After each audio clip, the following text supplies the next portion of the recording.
Chegando aqui na casa da Ambraz. Aquele dia, no dia de sábado, não deu tempo de arrumar. Porque o rapaz que arrumava lá a plataforma, que ia arrumar a plataforma, foi chegar, era mais ou menos 9h30.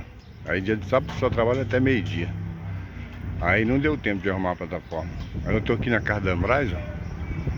Vamos ver se a gente resolve aqui o problema do cardan, que ele tá trincando, tá fazendo um barulho.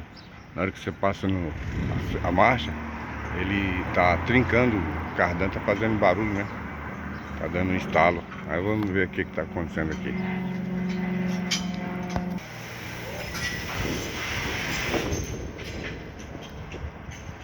A bichinha tá aqui, vai mexendo no cardan pra fazer o teste pra ver. A oficina deles. Vai levantar ela daqui a pouquinho pra ver o que tá acontecendo.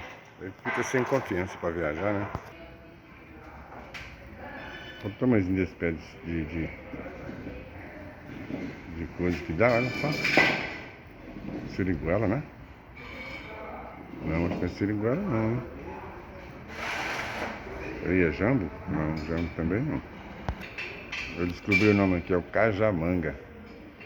Olha só. Diz que amadurece mesmo. Olha o tamanhozinho do pé.